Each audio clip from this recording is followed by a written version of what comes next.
Hi, everyone. It's Jenny Ray LaRue from Management Consulted. We're really excited to welcome you to today's State of the Consulting Industry panel. We are getting hundreds of questions a week about what is happening in consulting right now. And we thought instead of answering it ourselves, we would bring on some amazing firm experts to do exactly that for you. What you'll see on today's first slide here is an opportunity to scan 4 ways that you can connect with each one of the firms that have joined us today, which I know will be of interest to many of you. So all of them have provided a way for you to specifically find out more about the firm and to get in touch. So thank you to all of our panelists for providing that in advance.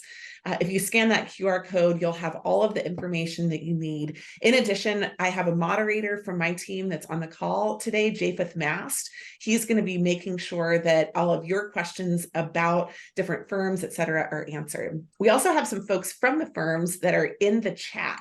So if you have questions for specific firms, if you will just put at the beginning of your questions today, the name of the firm that you're asking the question to, that will help them more appropriately address your questions as you go through the session today. Japheth, we can go ahead and move to the next slide and talk through today's agenda. We're going to go through, first of all, our panelist intros and a response to an opening question. So each one of our panelists for today are going to have the opportunity to share a little bit about themselves, about their firms, and about an opening question.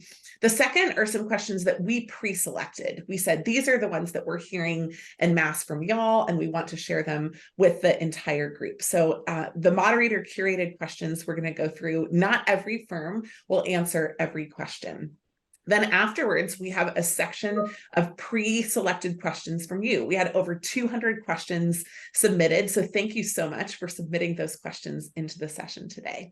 And then finally, we will wrap up with a closing session.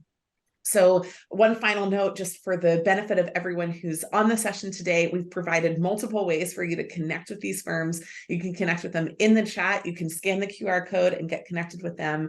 But what we don't want to have you do is just come off of mute, just for the interest of the entire conversation. So please do remain on mute for the session today. And with that, I'm looking forward to kicking off and diving in. So panelists, I want to give you a very warm welcome. What we'll have you do is I'll just go through each of your firm names, and then I'll have you introduce yourself, your position, and also your firm, as well as one thing that excites you about the future of the consulting industry. So Advancy, we'll have you go first. Thanks, Jenny. Hey, everyone, this is Lu Li. I'm a principal at Advancy New York office. Maybe not a lot of you have heard about us. So we are a boutique consultancy headquartered in Paris.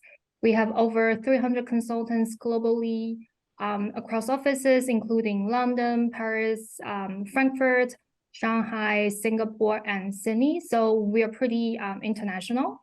We primarily focus on strategy and due diligence in the chemicals and life sciences industries. So these are kind of our bread and butter. And compared to some of the other firms present here, we are relatively young. Our New York office was opened in 2019, so a couple years ago. And since then, we have experienced extremely significant growth over the last couple of years. We are almost doubling our revenue year over year, and we expect this trend to continue.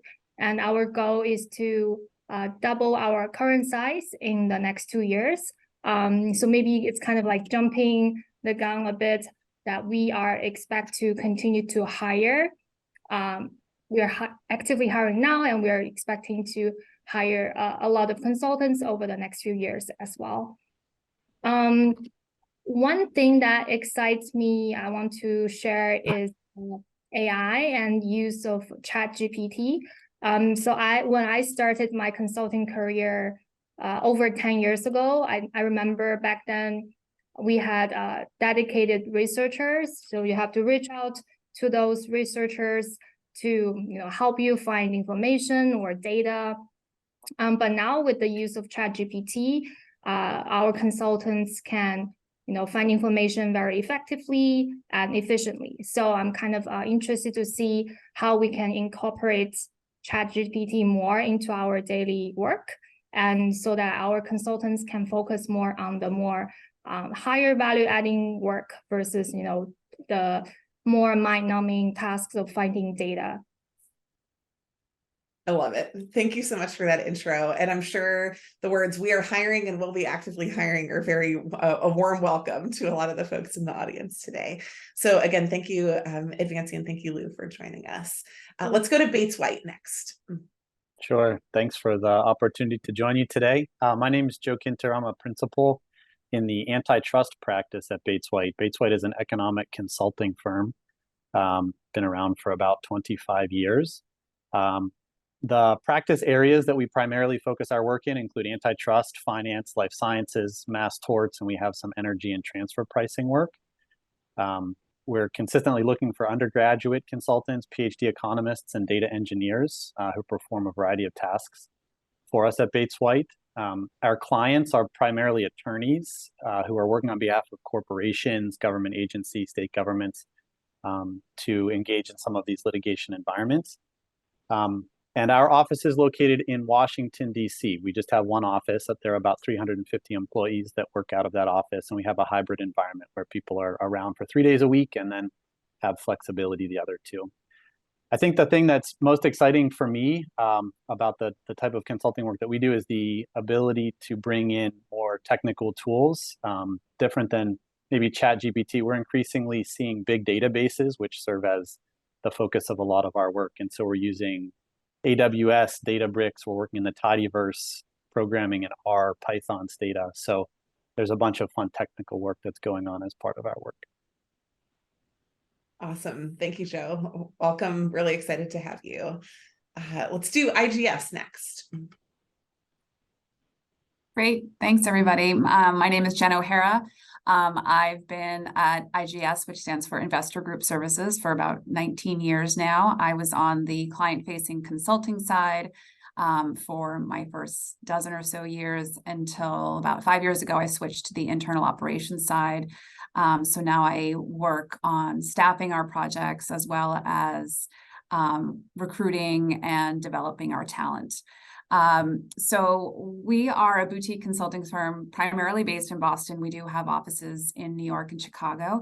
However, we're founded and born and bred in Boston. We just celebrated our 25th anniversary, and our primary source of business is working with private equity funds, helping them with commercial due diligence projects, as well as to help them grow their companies in their portfolios. So more strategic engagements with portfolio work. We are also busy and hiring both looking at 2024 MBAs as well as some current real-time hires as well. We just onboarded a bunch of 23 grads, both on the undergrad side as well as the MBA side. So we expect to continue to source really interesting, great talent to build to our team. One thing I think we're excited about is, again, I think people have mentioned big data already, but for our clients, we're really trying to deliver more nuanced recommendations using this big data. So we're looking to also hire, data scientists to help us with that. But we are doing our traditional management consulting work as well as, incorporating more larger sets of data and sort of distilling that down so we can give our clients better sets of information to make more informed investment decisions. Love it. Thanks, Jen. And from one Jen or Jenny Ray to another, I love the 2 N Jens when I see them. I feel like very important. There's got to be a story behind it. Maybe we'll have a chance to hear it today. Thanks again for joining us. Great. Kearney, we'd love to hear from you. Yes. Thank you. Hi, everyone. My name is Kara Bayaki. I'm from Kearney, formerly AT Kearney. We are one of the oldest management consulting firms. We were started in 1926, which is kind of exciting, and have evolved since then. We are global. We have over 5,300 individuals across the world. We are in 40 countries. And we are focused on strategy, operations, transformation and a whole lot of other things. So very exciting time. I think one thing that we are really focused on is just the overall transformation of the way of working. We're coming out of this large global pandemic. You know, we're kind of on the other side of this. We're in a very interesting market right now in the US and in North America. And I think people are being very creative. We're listening about big data and AI, being very creative about how we work. We kind of went through this disruption together a couple of years ago, and it's changed and shifted the way that people want to work on a day-to-day basis and how they want to interact with their colleagues and their clients. And I think there's a lot of opportunity there. So I'm really excited about the creativity that I'm seeing in the market in terms of how do we now come out of what we all went through, and not only what are our clients and our businesses looking for, but what are we as a firm looking at, in the near future. So really excited about the transformation and kind of the regeneration that's happening. I love that. You know, we are answering a lot fewer questions about work-life balance and travel than we used to. So Exactly. maybe you can speak a little bit to that, but I think that will create a talent advantage going forward that was maybe a little bit of a challenge in the past. So yeah, looking forward to hearing more about that today. Cara, also, you know, for years, people kind of would come to us and say, who has the hardest case interviews? And I always was of the opinion that they thought it might be McKinsey, but I thought yours were the hardest. So maybe at some point today, you can tell us whether you think that you've earned that reputation fairly or unfairly. So Interesting. Good to yeah. know. All right. Yes. I'd love to hear a little bit about that as we share a little bit more about the process. Great. Let's go to KPMG. Ty. Hi, thanks, Jenny Ray. Ty Enmark. I'm a principal in KPMG's Federal Advisory Practice. KPMG is a advisory, tax, and audit firm that spans the globe. We're in 143 different countries, over 265,000 individuals that serve the needs of our businesses, governments, public sector agencies, not-for-profits, through all of the services that I had just mentioned. I personally am our federal advisory industry lead, so I oversee all of our go-to-market activities, operations, and support for our federal government clients. What makes me most proud of working at KPMG is just our commitment to delivering results to outcomes, both for our clients, but within our communities. Core values are a huge part of what makes us different at KPMG, that we're dedicated to living those out in the execution of our work on a daily basis. And really just in this kind of rapid change and unprecedented disruption that we're seeing in the market, we bring confidence, we empower change to our clients to be able to drive those business outcomes successfully. As a number of folks have mentioned, data and analytics, generative AI, the way that technologies and the way that we operate is changing so rapidly. What excites me is just taking on these very difficult and complex challenges with a group of folks that I love to work with and learn from on a daily basis, and have access to all the capabilities and tools that enable us to be successful to make this change in the world. So thanks again for having me here today. We're excited about that. I don't know if you answered it in terms of what you love about KPMG, but what's something that you're excited about in the consulting industry at large? One thing that you're seeing in the future of consulting that excites you? Great question. And you know, I've always said it's the people and the challenge. And if I wasn't taking on very complex challenges that were making me roll up my sleeves and think in innovative ways, or doing it with people that I loved learning from, that, you know, we love to challenge the status quo. That's how we learn. That's how we innovate.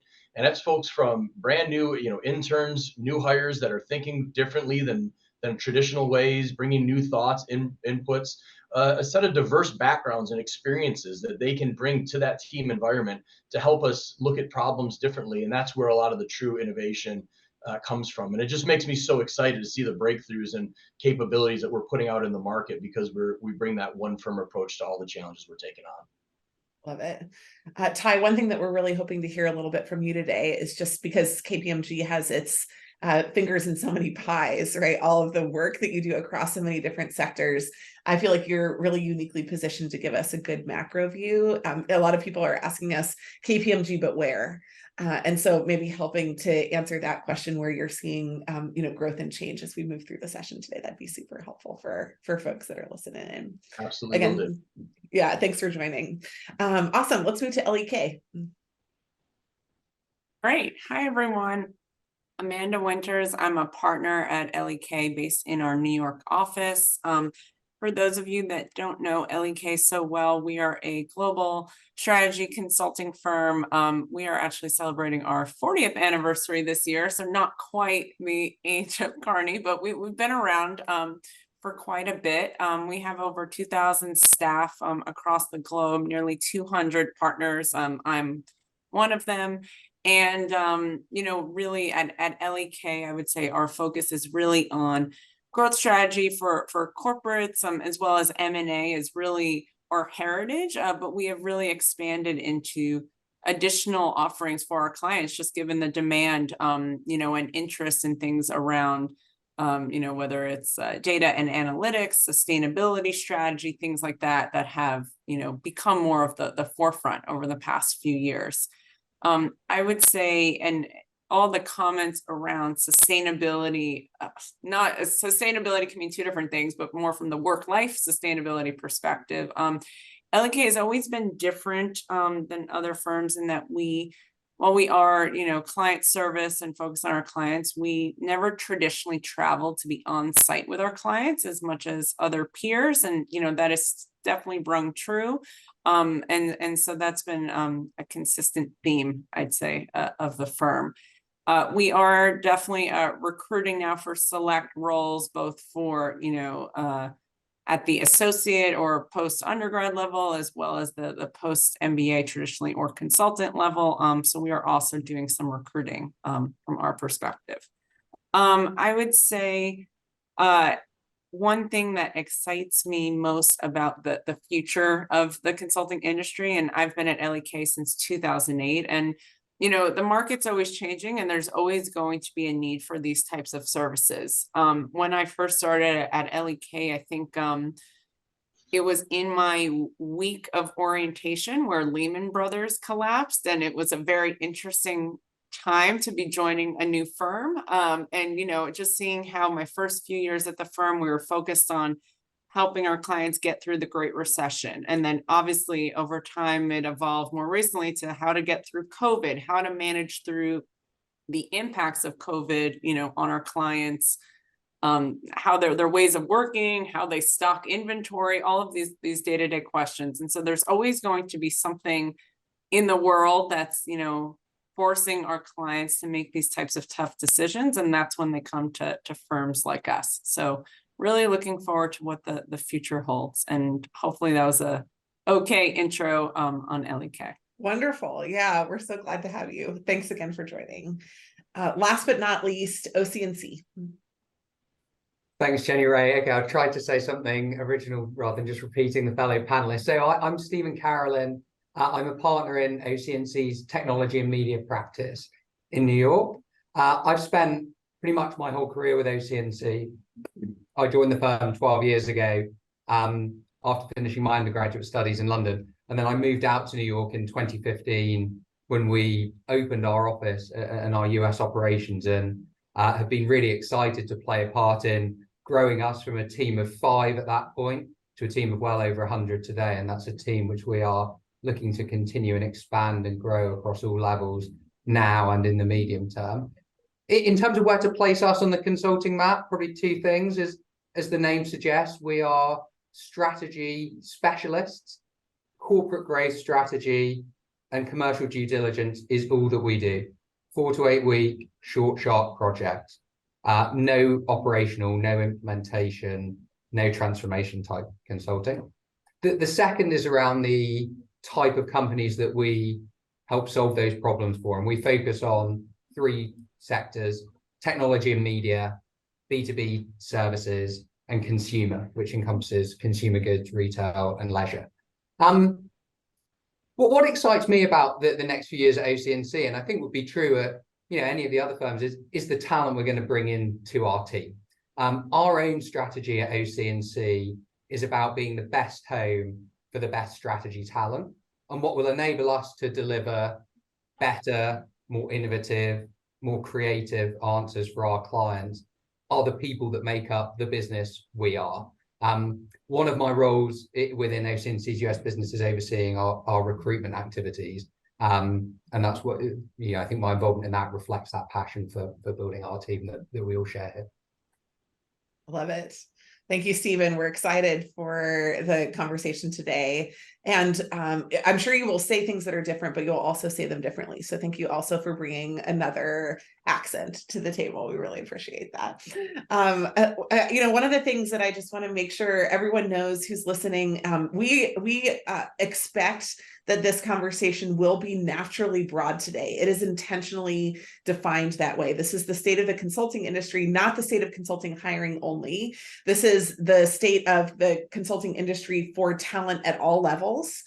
So the work that you would be doing both at the entry level, as well as some of you who may be coming in from an expert partner perspective. And we also have people that are joining today who are firms or prospective clients of the folks that are here. And I know that there are people that are here for many different reasons. We recognize that it is not always ideal to try to be many things to many people, but intentionally today's panel is a launching pad for future conversations. And so I just wanted to make sure that everyone who's in the audience listening knows that wherever you are coming from, you are very welcome into the conversation today. What I'll do now is move into a series of moderator-oriented questions. We're not going to do round robin like we just did. I will ask just one question to a kind of smaller handful of pre-selected firms. So everybody won't get a chance to weigh in on these questions. For those that aren't weighing in, you can feel free to mention something into the chat if you would like to as well. But I'll go through 3 questions. And I just wanted to give everyone a perspective at the high level of what the 3 questions are before we go into it. The first one is that we're going to talk about industry or practice areas where you're seeing the most growth. Why? What's the demand driven by? What's changing in the market? Where are the growth factors? And thinking through this, like consultants, understanding kind of where the roots of a few of those questions are. So I think that will provide some great context for the remaining parts of the conversation. The second one is about uncertainty. What's an area of specific uncertainty that your firm is seeing right now, and how is that affecting how you operate, how you hire, how you staff, or how you kind of generally just conduct business? And the third is, what is a skill that you're selecting for in candidates that is different than you looked at before? I know that early in COVID, one of the questions was, can we transition any kind of hiring to Zoom? How can we effectively check whether somebody's there on Zoom? And then the conversation post-COVID was, well, they have to be good on Zoom. They're going to live on Zoom. And so, we've seen those kinds of transitions. Just curious where your firm is coming from in terms of what you're looking for that may be differential. And the last thing that I just want to say is that, y'all heard every single firm here say they're growing, they're hiring. I just want to say I'm not a liar for everyone who I've told for the last, 8 to 24 weeks that we've been talking about this kind of disruptive state that the industry is in. Firms are still hiring, and we're going to get some good clarity on what that looks like. So I want to just begin with the first question. This one I will direct first to KPMG, then to OC&C, and finally to Bates White. This is about the one industry or practice area where you're seeing the most growth in client work right now, and what is driving the growth. So KPMG, I'd like for you to begin with this one. Absolutely. It is a balanced portfolio of industries, growth and stagnation right now that we've seen. So within our government practice, both at the state and local, as well as the federal level, we've seen a significant area of growth. And I think that's just the operating environment is changing. Some of the skills that are required for traditional consultants and how you go from strategy through implementation is changing. Data skills are kind of table stakes at this point. So as we look to specific types of skill sets and how we're driving insights into the market, folks that have almost kind of a multidisciplinary approach. You don't have to be an expert in all things, but the way that tools and technologies are available to be learned today, whether it's low-code platforms, whether it's some of the R, Python coding technologies that we're able to drive insights from. Combining that kind of strategy and insights through some of the technology understanding and how to connect these things together has been a big differentiator, because our clients want outcomes. They want outcomes that help drive their mission, drive results, but they also want them faster and different. So although we're continuing to grow and we're hiring, it's hiring into a different operating environment where you're utilizing technologies where you may be substituting some of the roles that were traditionally filled by just a group of people. That doesn't mean that we're replacing humans. We're just using people in different ways to be able to drive those outcomes, which I found is really fascinating. We've really pushed our data literacy programs. So once you're into the firm, these are also tools and technologies and approaches that we're continuing to coach you up, provide certifications, provide paths to continue to evolve your skill set. So I'd say that having a willingness to be able to broaden the core things that you're really good at and experts in the field, and be able to continue to lean into areas that may be a little uncertain from what your background may have previously looked like, are areas that we're looking at saying, okay, these are individuals that we can help to continue to grow their careers, to drive those outcomes that our clients are looking for. Love it, Ty. Okay, so let me just recap to make sure I heard you correctly. You said infrastructure, government, and healthcare. That's not one practice, that's multiple different practices, right? At KPMG? Correct. Okay. That's correct. And then stagnation, where are you seeing stagnation and why? Just curious about that. It's a little more on the just traditional commercial clients at this point. I think some of the uncertainties within the market, where interest rates are right now, where there's some saving of cash to be able to put into some of the transformative, where we play a lot, that transformative space has been pushed a little bit to the right. So we're still seeing deals closed. We're still seeing the need for hiring and resources to be able to fill those. It's just not at the pace that we forecasted, which is making us think a little bit differently about the market and how we're hiring and how we're executing against it. Super helpful. And then on the flip side, on infrastructure, government, and healthcare, what's driving that? Why are they spending like drunken sailors on these kinds of things? I don't know if it's still like, I don't know. It's an unfair statement. Yeah, no, but we are still seeing, look, our government still has to continue to modernize the way that they deliver their services. Expectations, especially through and coming out of COVID, had changed for how we interact with a lot of these different types of services and different types of capabilities that our clients have.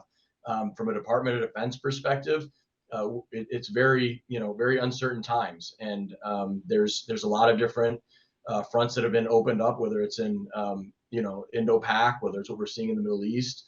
Some of the technology capabilities that, you got to have the right people, you have to have the right capabilities, you have to have the right tools at the right place and time. So a lot of our supply chain and logistics, from a cyber and risk perspective, making sure that we're helping to keep everything as secure as possible. And then from what we've done with smart warehouses, what we've done with supply chain modernization, what we've done with data and analytics to understand real time information for having the right parts in the right place, so that you can be predictive and not have types of military capabilities not be fully functional at any point in time. These are things where we're continuing to see a high level of demand for our services, and where we're winning and delivering in the market. Okay, awesome. But no drunken sailors in sight, huh? Not in today's political environment, but that can always change. Okay, I love it. Thanks. Stephen, OC&C, what's your perspective? What's growing, what's stagnating, and why?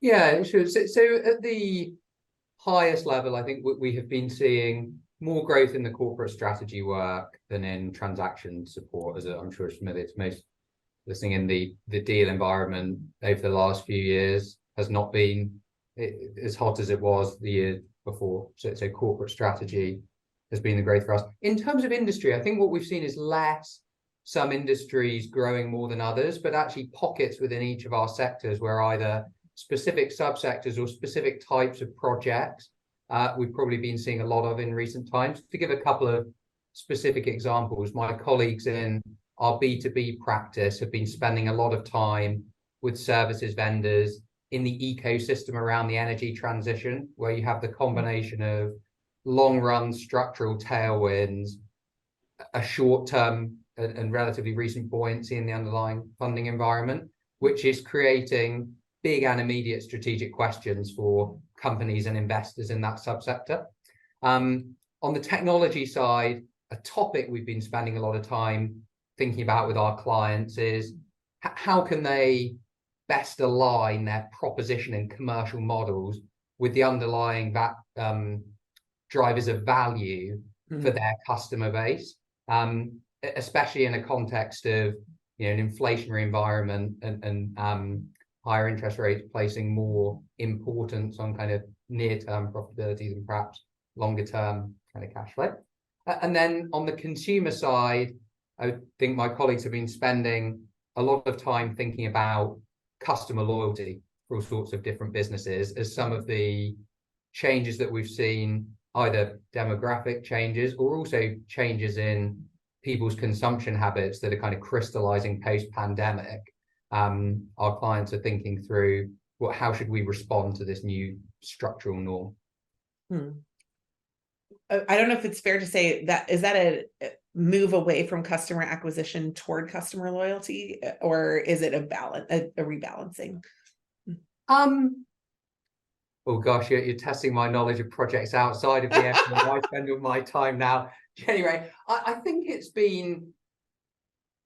we have seen more of those questions around loyalty in the very recent time. I think all those levers become important, but what we tend to see is demand for the type of long-term strategic thinking we do tends to come at inflection points and points of change and uncertainty. Okay, how do I respond to a change in something? So I'm sure customer acquisition is remaining very important for all those customers, but perhaps there's less immediacy of, is that something I need to be thinking about fundamentally differently? Before you said that, I never thought of that as one of the impacts of a higher interest rate environment, but in a lower interest rate environment, you're going to spend more liberally potentially to acquire customers. You might have to think about that differently. So that's a great nuanced insight. Really appreciate that. The last one is Bates White. So Joe, for Bates White, if you could also share a little bit about this, how does the market change for your services in this kind of economic time, and why? Any areas that are stagnating, and then any of the other firms that didn't get a chance to share, if you want to pop something into the chat, you're more than welcome to. Sure, yeah, happy to discuss quickly. I would say that economic consulting, maybe differently than management or strategy consulting, is a bit immune to business or economic cycles. It's kind of anti-cyclical in that way. A big part of this is that, the government, as Stephen said, continues to spend, and in particular with the current administration, antitrust scrutiny is heightened. And so although most of our practice areas continue to grow, I just wanted to highlight that the antitrust practice in particular has grown recently. This is in part, I think, because of the increased scrutiny, but Bates White, has a growing stable of experts that are viewed favorably among the hiring law firms and corporations in this environment, and that the quality of the work that we deliver, I think, is increasingly differentiating Bates White from other economic consulting shops that might be considered for this type of work. So within antitrust, some of the matters that are increasingly generating business include big tech antitrust matters, right, where the government is increasingly looking into the exercise of market power by Google and Amazon and Microsoft. And again, the idea is that the governments are wary of big companies exercising their market power, and so they hire Bates White to help them understand the extent to which that market power leads to bad consumer outcomes. One of Bates White's experts just testified on behalf of the Department of Justice in the Google search antitrust matter as an example of the kind of work that's being driven through this sub-practice. And although there's been some discussion about maybe less merger activity, Bates White's mergers practice is quite active. And again, this, I think, primarily comes from the increased scrutiny of these deals and Bates White's increasing share of the work kind of within that practice. And so, in markets like consumer goods and travel and healthcare, companies are still merging. The government is interested in reviewing the potential antitrust implications of those mergers. And so Bates White gets hired to provide some expert witness testimony on behalf of the entities involved in those deals. I think that anti-cyclical should be the next sexy word, right? It's a very sexy business space to be in. So everybody thinks that it's all about the industry, but being anti-cyclical, that's the magic right there, Joe. Yeah. Okay, wonderful. Well, thank you all. I think that was incredibly good color. I'd like to move on to the second question, which is an area of uncertainty that your firm is dealing with and how you're handling the uncertainty. So I'd like to begin with L.E.K for this one. Sure. I think even though the question you previously asked for this wasn't explicitly about uncertainty, I think people touched on a lot of elements of that. I would say though that one of the bigger elements aside from our clients is really internally around ways of working. I think that Jenny, you had mentioned this in the beginning and we've talked about it a bit, but I think that in this post-COVID world that we're coming in, I think one of the areas of uncertainty is as we think about trying to preserve the office-based culture of L.E.K is how do we think about hybrid work and the new working model going forward. I think in consulting in general, there is always a mix of wanting to not only work closely with your clients, but it's a team sport, as I say a lot, and it's the people you work with is super critical. And so how do you best foster that in a world that's maybe not everyone in person, but also not entirely on Zoom calls like this. And so I think that like many firms, we have moved to more of a hybrid model where you're partially in the office and partially remote, but we're honestly still evaluating, is that the right path forward, and how can we, still preserve the culture of the company, which was so much based on being in the office with your peers 5 days a week, especially because, at L.E.K, we weren't traveling as much and still do not to do on-site work. So it's definitely an area of uncertainty, not specific to consulting, but it is important in consulting, just given how closely you work together with your teams. This is not let's meet with the team once a week. I think most people on the phone know that you're constantly in contact with the teams that you're working with. And so how can we, really make that as efficient and rewarding as possible? Love that. Do you see that affecting both incoming hiring as well as retention, or being overweighted on one or the other of those? Yeah, I think we're reaching the point too where many people who are at L.E.K, specifically at our associate level, folks that have generally folks that have joined the firm within the past 3 years, and the number of people who remember what it was like in 2019 and earlier is becoming smaller and smaller, or rather a lower and lower percentage of our staff more broadly. And so it's a really, I would say it's definitely on the retention side of things, it's a big role. But I think from a recruiting perspective, my guess is there's probably a lot of different ways that firms are approaching this. And, we want to make sure that we can still offer people that apprenticeship model that we've been talking about for years and years. And how does that translate into a hybrid environment? In related but unrelated news, I saw today that the pumpkin spice latte has been in existence for 20 years. This is apparently their 20-year anniversary. And I thought there are kids walking around on college campuses all across America that have never lived in a world without a pumpkin spice latte. Like, just think of that. What a generational transformation. So exactly. I love that you're talking about this. Amazing. Jen, IGS, what's an area of uncertainty that you're seeing, and how is it affecting how your firm is operating right now? Yeah, I think, from a recruiting standpoint, I think one of the things we're struggling with is how aggressive should we be in hiring? Should we be hiring ahead of demand or to keep up with demand? It's always sort of an age-old question because we are relatively a small firm. Coming out of the pandemic, we had, like many of our colleague firms did, we had a, 6-week, 8-week wait list to take on new projects because we were so capacity constrained. And there was so much pent up demand coming out of COVID.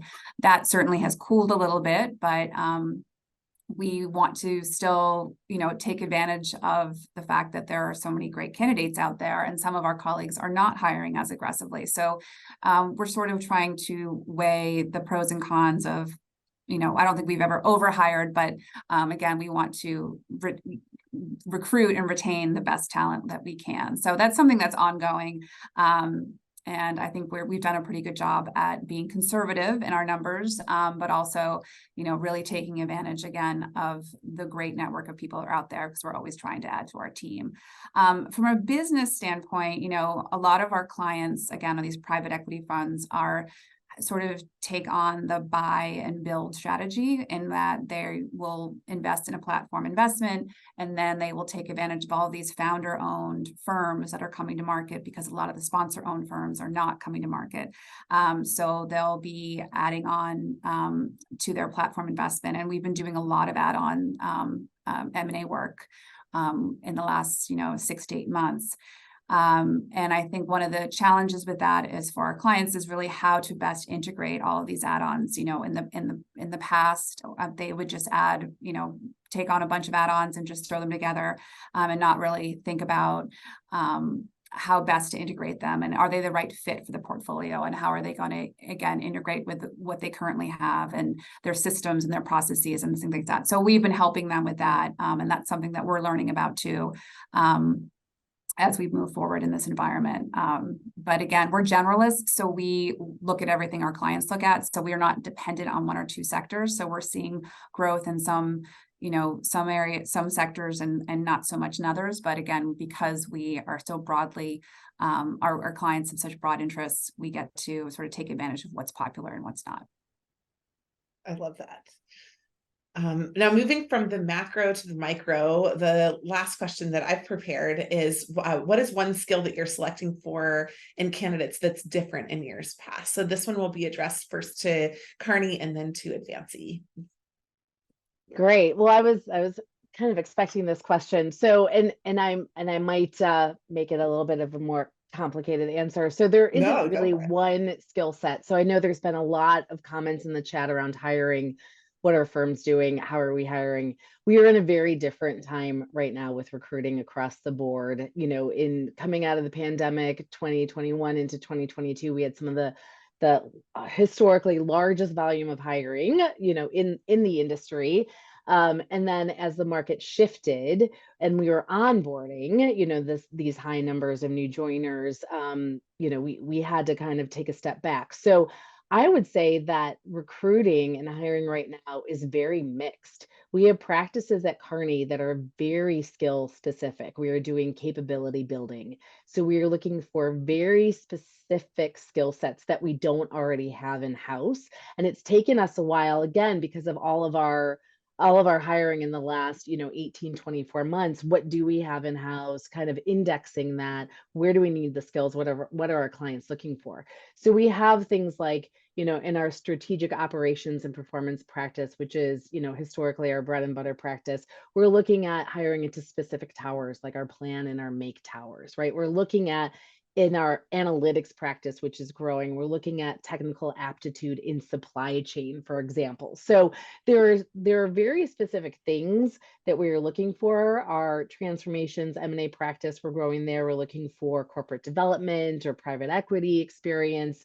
But then we have other practices like our retail practice, consumer and retail practice, and our media technology practice that are looking for grit, that are looking for resourcefulness, that are looking for more of those kind of behavioral and personality type of candidates versus specific skills. So, it really is a different time hiring. We are seeing more things come on. We're trying to figure out and be ahead, as some of our other panelists have said, like where are we seeing the next industries or service practices jump, and be in front of that. But it really is very interesting that it really is dependent on the business and the practice and what we're seeing from our clients, and being very specific around skill set and capability adding.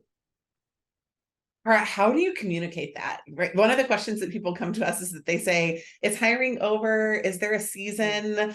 When these opportunities come up, is this one of those situations where it really is like we post all of the jobs? Yep, absolutely. And like if it's not up, we're not hiring for it. Is that kind of one of those specific situations, or is it we're always hiring? We hold a bench. We want you to stay active. Opportunities may open up, to help us translate that. Because I think in this micro targeted environment, it becomes really hard for people to figure out how to relate.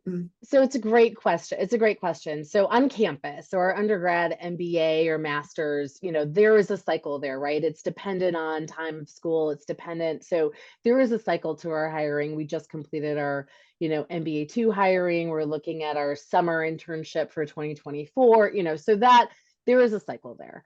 But for our experienced hires and our executive hires, it is absolutely just in time. And so we post when we have active needs. We do pipelining, we do benchmarking, we do hang on to candidates that we know, if we don't have an opportunity now based on a requisition that we had posted previously, if we've hired some individuals, but we know that there are some other good individuals there, we stay close to them. We make sure that they are top of mind when a new opportunity comes up. At Kearney, we have monthly forecast meetings where we are looking at kind of state of the business, at our hiring needs and at our attrition levels. We are at our historically low attrition. People aren't hiring, so people aren't leaving. And that's part of the overall headcount and capacity planning, right? That firms look at is not only revenues and headcount, but attrition levels. And if we're not having the attrition level that we have modeled into the plan, we're going to slow it down. So we're really looking at all of these different things. At experience level, it is absolutely just in time. And when we do have an opening, we will post and we will look at it. It's also interesting that, in years past, and especially when there's been really strong hiring, referrals were always our number one. Our number one source for candidates. That's shifted in the last 6 to 9 months because we are very focused on adding and complementing what we already have in our employee population. So while we absolutely look at referrals, it's not necessarily weighted as the same as the actual candidate, what the candidate brings to the table. So there's maybe even a little bit more opportunity if you don't have a foot in the door with the referrals, if you have the right experience that we're looking for.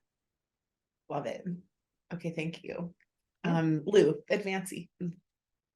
Yeah, sure. So I think one thing that we are looking for in our candidates, which is slightly more important than before, is kind of the maturity and professionalism that we are looking for. I think after COVID, of all the years, a lot of the candidates we're seeing spent all the COVID years, I guess, doing online classes and even online internships. So I think maybe there were not as much, interactions that happened in person, which kind of impacted, the kind of the new hires we're seeing, maybe not so familiar with how to behave in an office environment, how to work in an environment where, people are working professionals who are expected to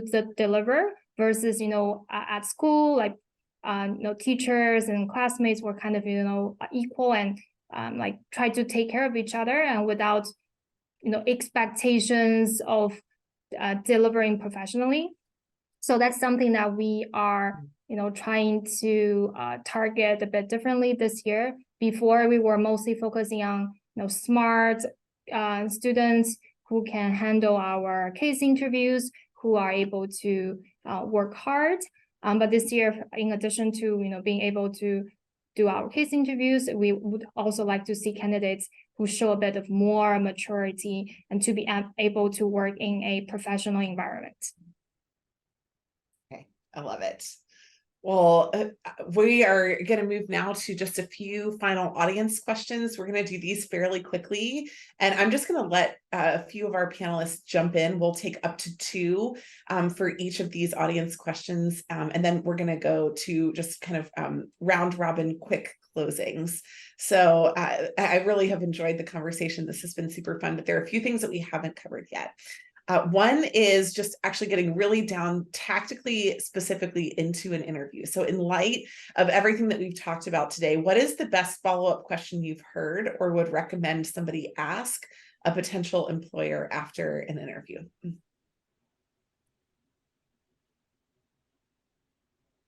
I'm happy to take that one Thanks, Stephen. first. I think my personal view is when I say at the end of an interview, I'd like to be helpful to a candidate in answering questions they have about OC&C. That reflects a genuine desire to be helpful to candidates in understanding OC&C, and is part of the process. At that point, it's a two-way process. That is me selling OC&C to you. So personally, I don't judge a candidate based on the questions they ask. Now, maybe if you ask one that shows you've done no research or is inappropriate or something like that, of course that can be negative. But really the case study, and when we talk about people's resumes, that's where we're thinking if they'd be a good addition to our team. And once we've found good candidates, we want to make sure it's a great mutual fit. So I think my encouragement would be, the best thing for us is to tell us what you'd like to know. I think that's awesome. Anybody else want to weigh in? Second voice on that one. I can weigh in from a Kearney perspective. We like candidates that have done their research and know, and have looked into the company and have kind of, potentially played around on our website and see what we offer and bring some of that and then kind of pair that with what they think, how they can provide value and add to that based on their experience and how they differentiate themselves from all our other candidates. So I think really doing your research, not only doing your research on the firm, but doing research on your interviewers. And even if that's after the interview and getting on LinkedIn and seeing, and then having that kind of thank you or, that follow-up communication, I feel goes a long way. Love it. Second question, and this is a hot topic right now. International student hiring, right? Do you, and I'll just ask maybe for those of you who do weigh in on this one, how do you, right? How do you determine that an international student is the best fit? Is it only through an internship pathway? Is there a different interview process? What is it about an international student that would make you willing or more, willing or more interested in hiring or sponsoring an international student? So for those of you who do hire, I'd love for you to weigh in on this one. I can start. So we hire international students. Actually for us, we don't really care whether a candidate needs sponsorship or not.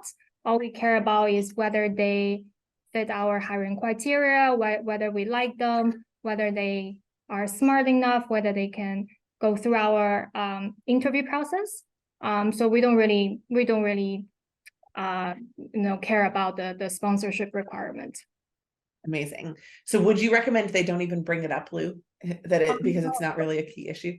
I think when they fill the application form online, there's a question about whether they need a sponsorship, but that's not in any way hurting our consideration of any candidates.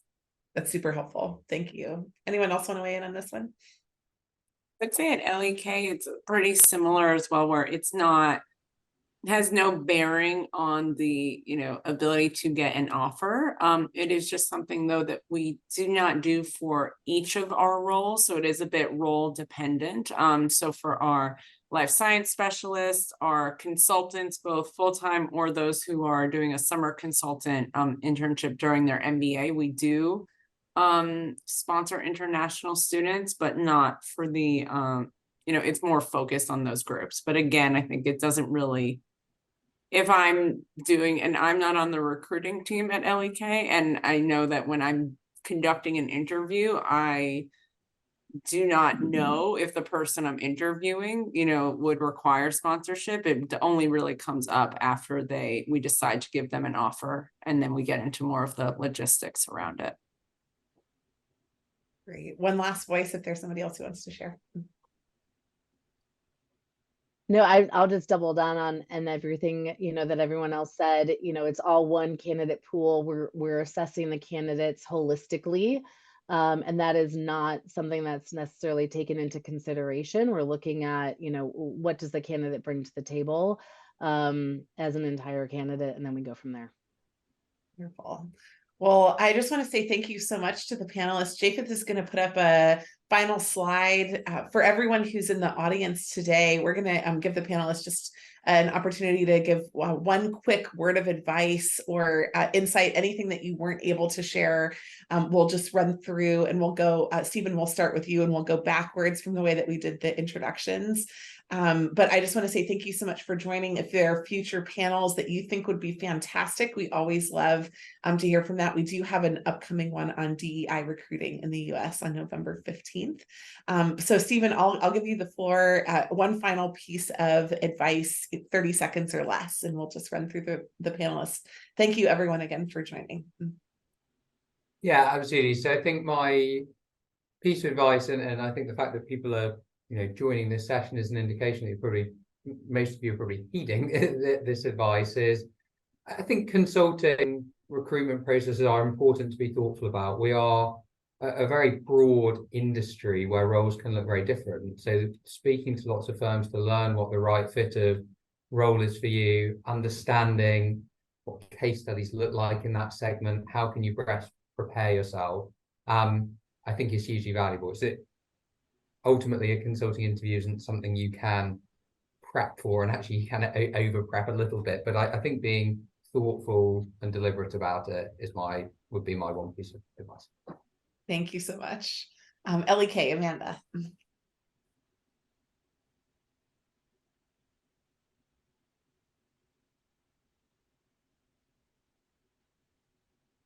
We may have lost her. Amanda, I'll come back to you if you're still here. Ty. Yeah, I think I've heard a lot of great perspectives on this call. I've been with KPMG now for 21 years and came from another big four consultancy firm. If you want to see who that is, go ahead and connect with me on LinkedIn. But it's been a wild ride when you look back over 20 years with Y2K and .com and the credit crisis and all these different events that changed the way that we're operating and we're going to market and the resources that we need. The KPMG economists are seeing a lot more activity in the deals market and mergers and acquisitions, which then fuels growth with our commercial clients, where then we need more resources to be able to deliver. And that's also why we have a balanced portfolio of different service offerings, different clientele within the different industries, so that we can further invest in certain industries while others may be lagging behind. Some of the skill sets that we talked about today from a technology perspective, from reimagining who you are as a strategy and a management consultant, challenging yourself will continue to open up the opportunities that you have. And finally, I would just say that it is a relationship-based game in terms of everything that we do. So feel free to reach out to, KPMG's got a big jobs board of all the opportunities that we have, but also do some research in terms of who we are, who some of the service network resources are. Connect on LinkedIn, and we're always going to be willing to go the extra mile to connect, have conversations, and help it to become a fit when you're actually applying and going through that interview process. I love it. Thank you for your warmth and your encouragement. Kearney. Yeah, I would say, be authentic, be true to who you are. Don't try to, kind of game the system or listen to all these, different strategies to get in. We want to really know who you are. We have something called Kearney Originals. We want everyone to be authentic in their true selves, at the firm. We want to make sure that we are inclusive and that we are celebrating differences and individuality, and that we're all, kind of in this shared environment, shared culture. So figure out kind of who you are and what you bring to the table. And then as we're saying, do your research. What are the kinds of firms, what are the kinds of roles that you think are best suited to what you want to be doing? And lead with that. And I think that goes a long way. Thank you. Jen, IGS. Sure. I think one of the things is, that differentiates our applicants during the interview process is someone who can really prove to us from the get-go that they can lead teams, not that they can just come on board and be a part of a team, but someone who can be a case team leader as well as a content leader. So someone who can drive the project forward and really help mentor the associates, as well as, articulate findings to not only the client, but the management team. You have a lot of different people that you're engaged with as a project leader, someone who can take ownership from the get-go. We'll put you in front of clients. You have the opportunity pretty early on in your tenure here at IGS to build your own book of business. So someone who's ready to really jump in and be a leader. I know that's sometimes hard to articulate during an interview, but certainly try to show experience in that, and not that you would just be, again, a part of a team, but that you could lead a team. And again, we look at people from very different backgrounds. We love liberal arts students who, were humanities majors. We think that sometimes those are the best critical thinkers, the best writers, the best problem solvers. So we're not just looking for ex-bankers or ex-consultants on the MBA path, or people with economics undergrad majors. We're looking for people who are smart and creative and love to learn about a lot of different things. So I would just encourage people to apply and, again, be yourself. Thank you, Jen. Joe, Bates White. Sure, thanks. I think my advice would be simple. It would be to set as a minimum threshold, finding a place where you can see yourself enjoying interacting with your colleagues on a daily basis. And then among the firms that remain, the choices that remain, choose the one where you feel most challenged, and use that as some criteria for making the right decision for you. And definitely use the word anti-cyclical in the hiring process, right? I love it. Thanks, Joe. Love your perspective. Really appreciate having you. Lou, Advancy, last but not least. Sure. I think my advice would be to do the research before applying to the companies, and really understand what you are looking for and what the companies can offer, so that you can get to a place where you'll be happy with the work, with the people, and I think that would provide the best opportunity for growth. Amazing. Thank you so much to all of our panelists. You have just made me fall in love with all of your firms over again. I'm sure that the folks that are on the call are feeling the same way. Thank you to everyone in our audience, career service officers, folks that are in school, out of school, wherever you are in your career, your work. Thank you for joining us today. We're looking forward to future panels. Again, to stay connected, you can click on this link. We'd love to see you in the future. Tomorrow, I host 1 minute office hours on LinkedIn, where you can send any question that I can answer in a minute or less. We're just excited to help all of you along the journey to continue to grow this consulting industry, and to see, as it shapes and evolves in the future, how we can add more value to companies and governments all around the world. Thanks again for joining.